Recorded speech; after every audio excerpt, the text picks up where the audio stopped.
নমস্কার বন্ধুরা, আমার চ্যানেলে সবাইকে স্বাগত জানাই। আজ নিয়ে এসেছি শীতকালের একটা দারুণ রেসিপি, দই ফুলকপি।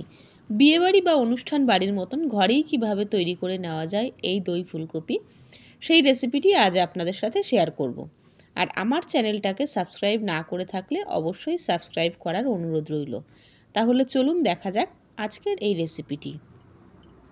এখানে মাঝারি সাইজের দুটো আলুকে আমি 4টে টুকরো করে কেটে নিয়েছি এবং একটা বড় সাইজের ফুলকপিকে এরকম ছোট টুকরো করে কেটে নিয়েছি।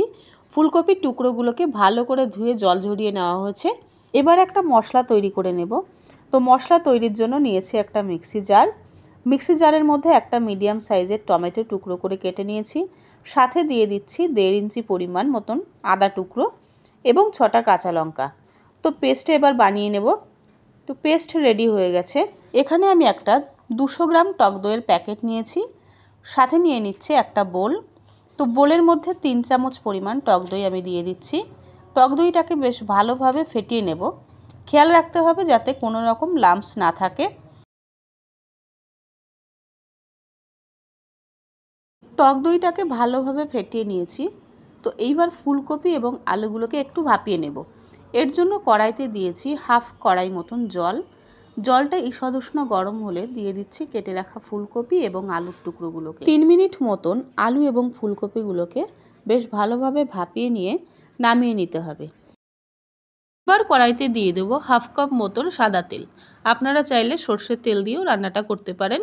তো একে একে ফুলকপির টুকরোগুলোকে দিয়ে 3 থেকে 4 মিনিট মতন একদম মিডিয়াম ফ্লেমে ভেজে নেব। সাথে দিয়ে দেব পরিমাণ মতন লবণ এবং পরিমাণ মতন হলুদ গুঁড়ো। 6 থেকে 7 মিনিট মতন মিডিয়াম ফ্লেমে ফুলকপিগুলোকে লাল লাল করে ভেজে তুলে নিতে হবে। তো এইবার মোটামুটি দেখুন ভাজা হয়ে গেছে, লাল ভাবটা চলে এসছে। এইবার তুলে নেব।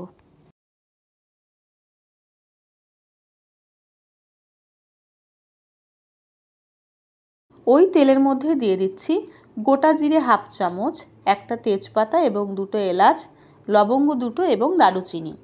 ফোড়নটা ভাজা হলেই দিয়ে দিতে হবে ভাপিয়ে রাখা আলুর টুকরোগুলোকে। 3 থেকে 4 মিনিট মতন আলুগুলোকে ভেজে নেব এবং আগে থেকে যে মশলাটা গ্রাইন্ড করে রেখেছিলাম সেই মশলাটা অ্যাড করে দেব।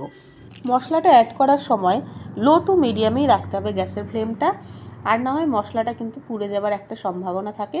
তো দিয়ে দিচ্ছি স্বাদ মতন লবণ, পরিমাণ মতন হলুদ গুঁড়ো, কিছুটা পরিমাণ জিরে গুঁড়ো আর কাশ্মীরি লঙ্কার গুঁড়ো, আর সাথে দিয়ে দিচ্ছি পরিমাণ মতন একটু চিনি। এটা আপনাদের পছন্দ অনুযায়ী আপনারা দিতে পারেন। এবার মশলাটাতে অ্যাড করে দেব ফেটিয়ে রাখা টক দই। তো এক্ষেত্রে বলে রাখি গ্যাসের ফ্লেমটা কিন্তু একেবারেই লোতে রাখতে হবে, আর বাড়িয়ে দিলে কিন্তু দইটা কেটে যেতে পারে। আর দিয়ে দেব 6টা মতো কাজু বাদাম ও 4 মগজ বেটে রেখেছিলাম।